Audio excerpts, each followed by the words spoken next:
Assalamualaikum warahmatullahi wabarakatuh. Baiklah anak-anak, sekarang kita lanjutkan tentang materi trigonometri ya. Kalau kemarin kalian sudah mempelajari tentang sudut-sudut istimewa pada trigonometri dan harus hafal ya. Nah, sekarang kita masuk ke perbandingan trigonometri sudut berelasi ya. Dilihat di papan tulis, di situ ada gambar sudut dari 0 sampai 360 derajat ya. Kalau lingkaran itu kan 360 derajat ya, satu putaran penuh. Nah, kita buat garis tengahnya ya, vertikal dan horizontal. Kita mulai di sini dari 0 derajat ya. Kalau pada misalnya kalian punya busur ya, penggaris busur itu kan di sini 0 derajat.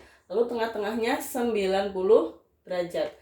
Lurusnya 0 berarti dia adalah 180, kemudian 270, lalu satu putaran penuh sampai sini lagi 360. Paham ya? Nah, ini satu putaran penuh. 0, 90, 180, 270, lalu kembali menjadi 360 derajat. Nah, sekarang satu lingkaran penuh kita bagi menjadi 4 bagian ya. Perhatikan bagiannya, itu urutannya dari sini ya. Dari 0 sampai 90 ini kita sebut dengan kuadran ya. Kuadran 1, kuadran 2, kuadran 3, kuadran 4. Ingat, 1, 2, 3, 4-nya harus berlawanan arah jarum jam. 1, 2, 3, 4. Jangan sampai kalian ingat-ingatnya 1, 2, 3, 4 salah ya. Jadi 1, 90 sampai 180 itu kuadran 2. 80 sampai 270 kuadran 3, 270 sampai 360 kuadran 4.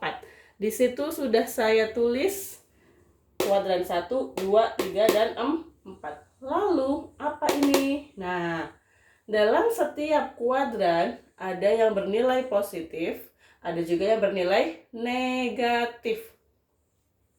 Ini kan trigonometri, ada sinus, kosinus, ya kan, tangen dan lain sebagainya. Nah, pada kuadran 1 semua bernilai positif. Semua artinya sin, cos, tan, sekan, kosekan, kotangan itu semuanya bernilai positif ya. Nah, pada kuadran 2 itu apa? Tulisannya sin. Nah, berarti hanya sin yang bernilai positif ya. Hanya sin yang bernilai positif. Kalau kuadran 3 yang bernilai positif apa? Kuadran 3 yaitu tan ya, hanya tangan yang bernilai positif. Lalu yang keempat, kuadran 4 yang bernilai positif adalah cos. Nah, ini hafalkan ya. Biasanya ada yang menghafalkan seperti ini. Semua misalkan ini 1, 2, 3, 4 ya. Kuadran 1, 2, 3, 4 semua sin dikat tangan kosong. Semua sindikat tangan kosong.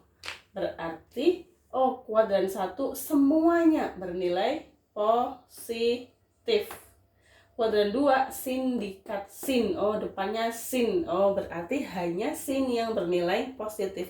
Ini hanya cara yang dapat kalian gunakan untuk menghafalkan ya. Kalau kalian punya cara yang lain silakan, yang penting kalian harus hafal. Pada kuadran 1 yang nilainya positif itu yang apa, kuadran 2 yang apa, itu harus hafal ya. Semua sindikat tangan, tan, depannya tan, berarti tan yang bernilai positif. Kosong, kos. Nah, kuadran 4 yang nilainya positif adalah kos. Paham ya? Semua sindikat tangan kosong ya. Semua sindikat tangan kosong, semua kuadran 1 berarti semuanya bernilai plus. Sindikat berarti sinnya yang bernilai plus. Tangan, tan yang bernilai plus pada kuadran 3. Yang keempat, kosong berarti kos yang bernilai positif. Paham ya? Itu hanya cara agar kalian lebih mudah menghafalkan.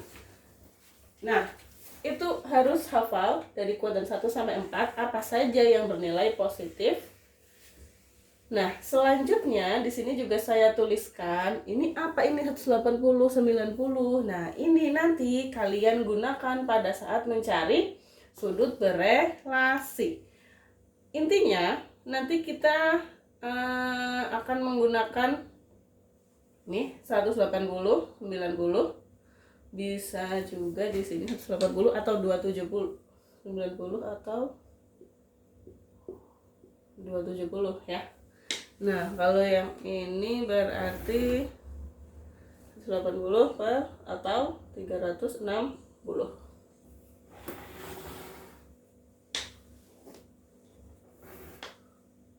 Oke, bentar. Nah, jadi dalam mencari sudut berelasi, nanti rumusnya kita bisa menggunakan sudut 180 atau 360 yang horizontal ini. Itu nanti kalian disuruh mencari sin, cos, tan dan sebagainya. Itu nanti dia tidak akan berubah. Artinya tetap ketika mencari sin maka hasilnya juga menjadi sin. Ketika mencari cos hasilnya cos. Mencari tan ya tan, sek ya sek, ya kan? Kosek ya kosek jadinya gitu. Itu kalau nanti rumusnya kalian menggunakan 180 atau 360 derajat. Paham ya? Nah, selanjutnya apabila memakai 90 atau 270 nih, 90 lurusnya dengan 270. Oh, berarti dia berubah. Dihafalkan perubahannya. Sin menjadi cos. Berarti kalau cos jadinya sin. Nah, lawannya ya. Tangan menjadi kotangan. Berarti dari kotangan menjadi tangan gitu ya. Sek menjadi kosek. Berarti kalau kosek jadinya sek. Paham ya? Ini perubahannya apabila kalian menggunakan rumus 90 atau 270 derajat. Nah, agar lebih paham, kita langsung ke contoh saja. Perhatikan contohnya. Ini sebenarnya gampang ya. Kalian harus jadi harus teliti. Sekarang lihat kuadran 1. Ingat, kuadran 1 semuanya bernilai positif. Jadi jelas di sini jawabannya pasti positif. Sekarang kita lihat kuadran 1 itu sudutnya dari 0 sampai 90 derajat. Berarti kalau kita mencari sudut di antara ini 30, 40, 50, 52, 51, 60, 70 itu pasti menggunakan rumus 90 derajat, ya kan? 90 derajat dikurangi alfa. Alfa ini sudutnya ya. Nah, biar gampang gini contohnya. Sin 36 derajat. Berarti dapat ditulis menjadi sin 36. Itu berarti 90 derajat dikurangi berapa? 54. Nah, sin, tulis dulu sin, oke? 36 itu kuadran berapa sih? Oh, ini dia kuadran 1.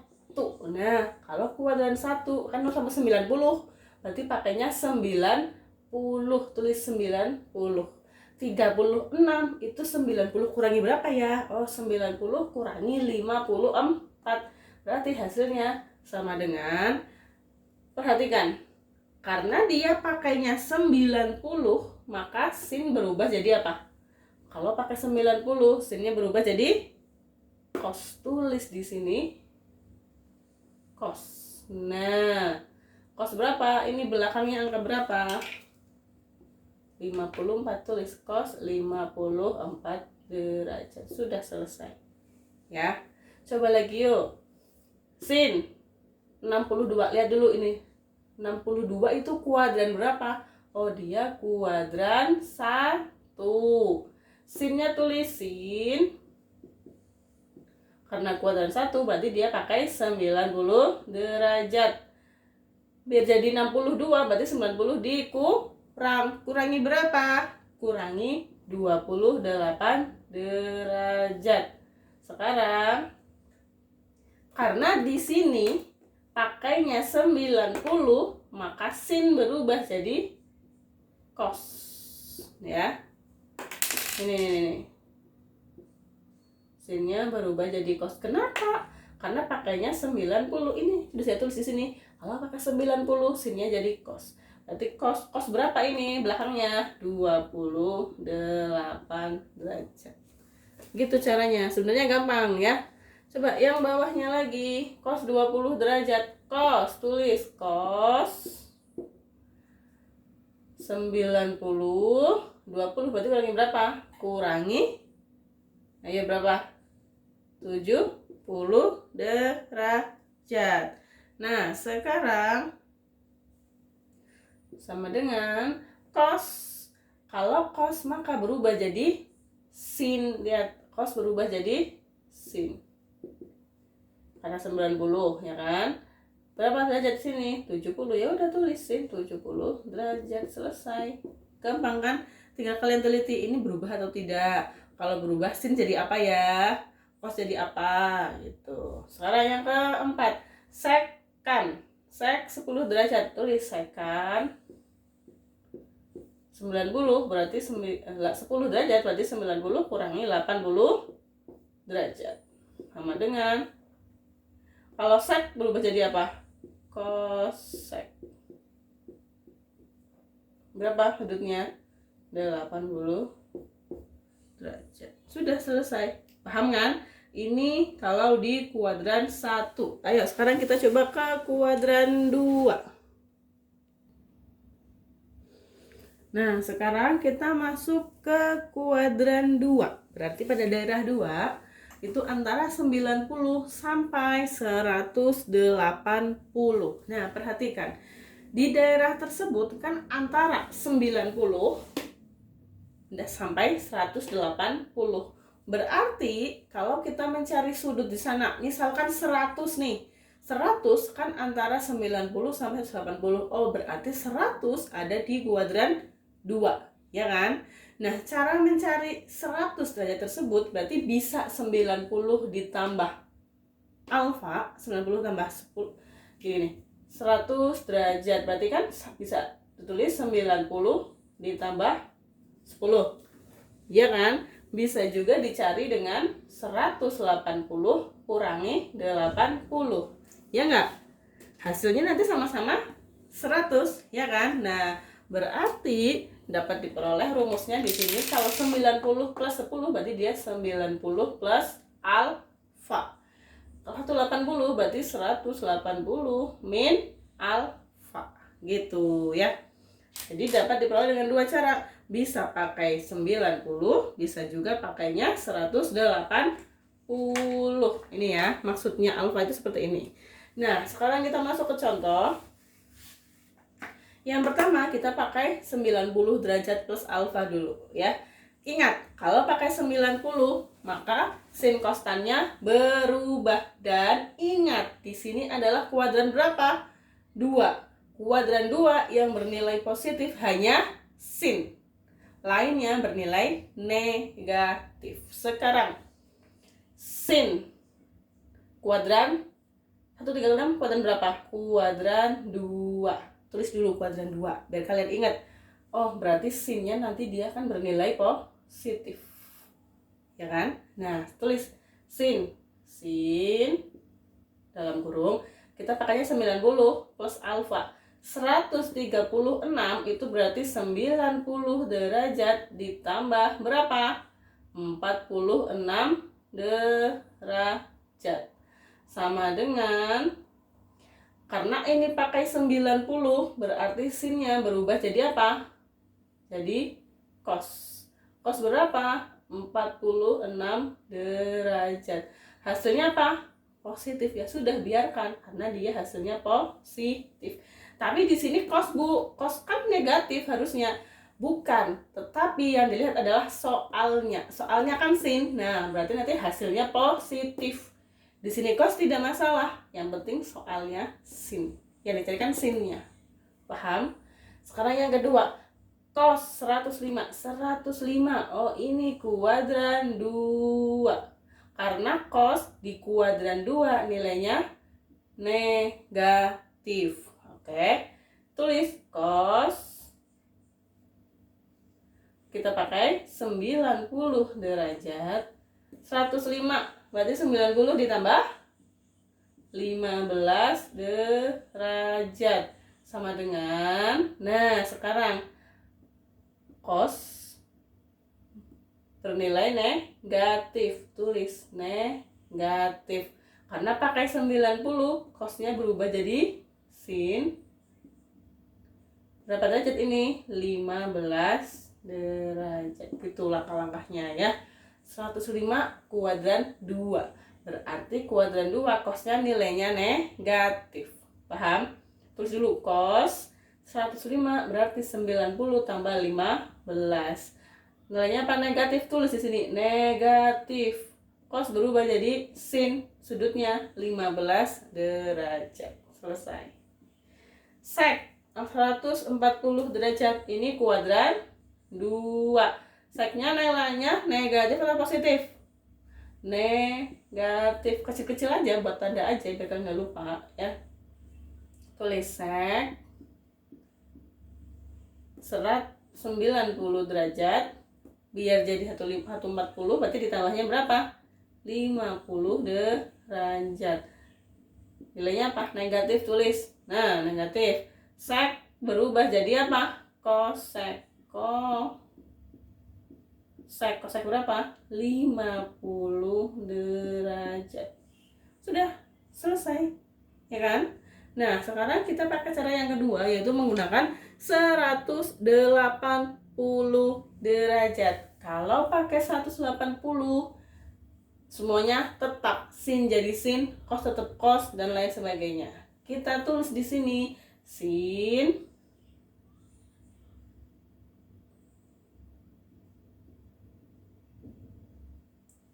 ya, sin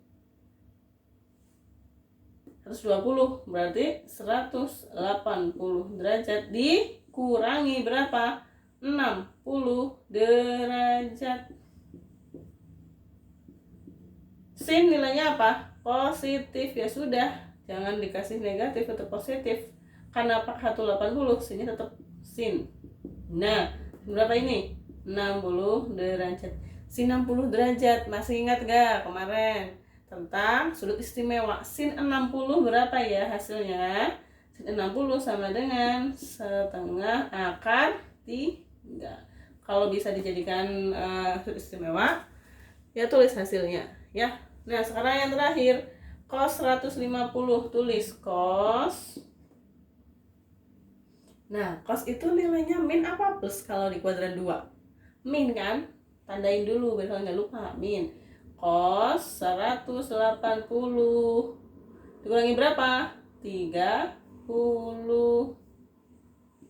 Nilainya apa? Min. Tulis min. Pakai 180 nih, berarti cosnya berubah apa tetap? Tetap. Berarti min cos berapa derajat? 30 derajat. Sama dengan min, tetap tulis min. Maaf. Tetap hasilnya negatif, min ya. Cos 30 berapa? Cos 30 setengah akar 3. Oh, berarti hasilnya negatif setengah akar 3. Paham ya? Nah, ini dari kuadran 1 sampai kuadran 2 dulu, paham ya? Nanti kuadran 3 dan 4 caranya sama persis, hanya beda di sudutnya. Nah, ya. Diingat-ingat kuadran 1, 2, 3, 4 yang bernilai positif apa saja dan bagaimana cara mencarinya ya. Ini sudah saya jelaskan, sudah saya bikin biar kalian lebih gampang memahaminya ya. Tinggal dipelajari lagi dan diingat cara mencarinya. Rumusnya harus diingat-ingat, oke? Untuk kuadran 3 dan 4 kita lanjut di video berikutnya.